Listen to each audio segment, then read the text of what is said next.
Hey, how you doing? So, first thing I got to warn you is that I've been having some issues with this program that we're in the process of fixing, where it sometimes pauses in the middle. So the audio should work, but it might pause the image. Not a big deal though. The audio is really what I'm trying to get across. So let's go ahead and start. Try to make this fairly quick because usually these problems end up happening on like the sixth, seventh minute. First thing I'm noticing is we're having a lot of troubles with the hinging mechanics part of it. So we just hinged too much in the beginning. We got in this habit where we're hinging too much, and now it's really hard to break. So I really want you to see what I'm talking about when I talk about hinge before you break at the knee and then stop hinging. This is going to be the easiest way to take care of it, all right? So look at what you're doing in this video. In this video, we're breaking at the knee first, pretty much.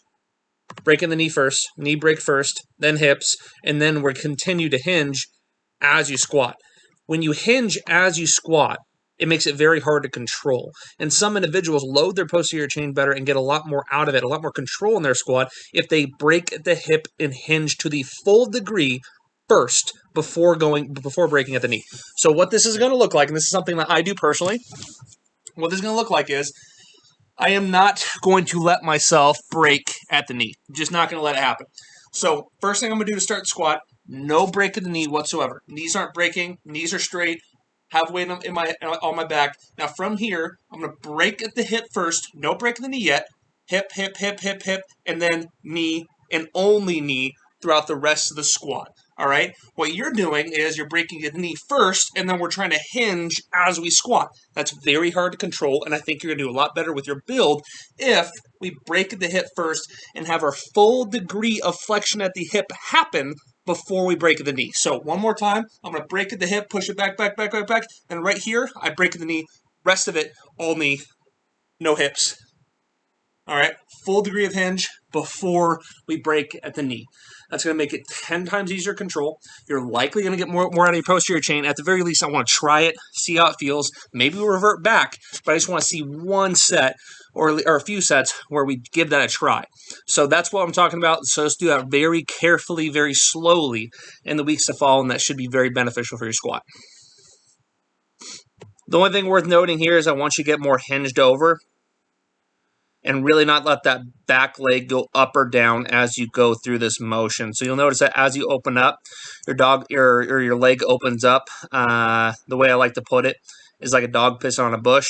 And as you're doing these, you're doing less and less hinge. As we're doing these, we should have this degree of hinge right here, back leg even with my chest, and then as I'm opening up and closing, I'm trying to have this back leg stay in the exact same spot and limit how much it goes up, limit how much it goes down. It's going to be very important to get the most out of your hip airplane. So again, just to recap, back leg should not go up, should not go down, should stay in the exact same place as it internally and externally rotates. I want you to have a greater degree of hinge and keep that same exact degree of hinge throughout the entire drill, throughout every rep. Do not let your body slowly upright itself as you get further and further into the rep.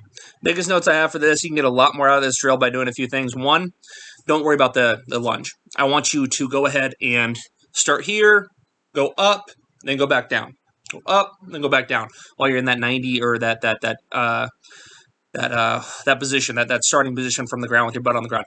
Only do that part. Don't worry about the lunge part. That's also good to do at times, but we're only going to do this part here where you're staying on the ground like this, and we're just going to come up and come down. And that's all I want to do. Now, when we're doing this, as we're standing perfectly upright and we start hinging down, start bringing our butt back down to the ground, we want to hinge. Right now, you're trying to stay super upright as you do it, and I almost know that you're going to some degree of extension as you're doing it. We should be trying to hinge to the best of our ability as we do this. So as I'm going through this motion, I'm going to stay here. As I'm going through this motion, I'm hinging up, and I'm hinging down. I'm bringing my body down like I would a squat as I go down, and this really makes you get so much more out of it with your adductor, with your glute minor back here. You get so much more out of this drill if we actually hinge to start, have that same hinging pattern on the way down, nice and slow. Nice and slow, nice, slow, nice, slow. We should have so much control where we can cover our butt a half inch off the ground and just stop there for a few seconds and then go back down. Hold there, nice and slow on the way down. Hinge, hinge, hinge, hinge. Don't worry about the lunge part. Lunge part really doesn't get a ton out of it. You can just do some lunges separately if you want. Let's just go ahead and go up and down like that, but hinge very carefully, and there's no need to stay perfectly upright. When I do this perfectly upright, not nearly as hard. I get nothing out of it. I really want to make sure that I'm hinging just like you would a squat. Sumo deadlift's looking pretty good. One thing I would just throw in there is that if we're going to use straps, actually, never mind. Yeah, so this is looking really good. Not a whole lot to note. Tension building's nice. We're setting up a lot nicer than we have before. Good scapular depression. Yeah, it's looking good. Very good. This rep here demonstrates a little issue that we're having with tension building, or a missed opportunity. Really look at your chest. Really look at your hips. Are they moving in a synchronized way? No, they are not. So what we're doing is we're bringing our hips in. We're so focused on our hips that we're bringing our hips in pretty well, but our chest isn't coming up. We have to remember that at the same rate that my hips are coming in, my chest is coming up. If your chest isn't coming up, we're not going to build tension on that barbell. Those hips can come in a mile, and it's still not going to build tension on the barbell if we're not uprighting ourselves, if we're not shooting our chest, our upper body up and back in the same exact pattern that your hips are coming in, okay? It's going to be very important. So if you look at this one more time, did that happen? No, that was the only fault we had. We just really have to make sure this chest is contributing to tension building, because right now it's not doing anything for us, and we're not building nearly as much tension on that barbell because of it. And if we can build more tension on that barbell, get more slack taken out, you get a more upright, a more open joint angle, more advantageous position, you tension your muscles better, so many things happen. So really work on that chest coming up and back at the same rate your hips come in, and it's going to be a huge benefit to your deadlift. Now, the last thing I want to talk about briefly is going to be training block-wise. This is going to be our last week of this training block before moving on to something new. I got a lot of new ideas for you in terms of what I want to do, what I want to improve on. But I would like to see this final week and how your body responds to it in terms of load before I actually plan it. So what I want you to do is do me a favor and turn your training log in either Saturday or as early as you can Sunday.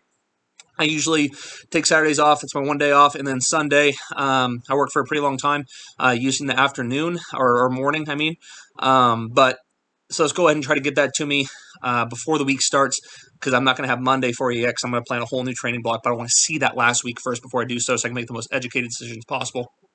With that being said, just try to get it in that time frame. I'll go ahead and plan you on a new block, and we'll start out a brand new block next week, one that's going to be really exciting, a lot of new stuff. So really excited to see you develop into that and put up as big a numbers as you can this last week.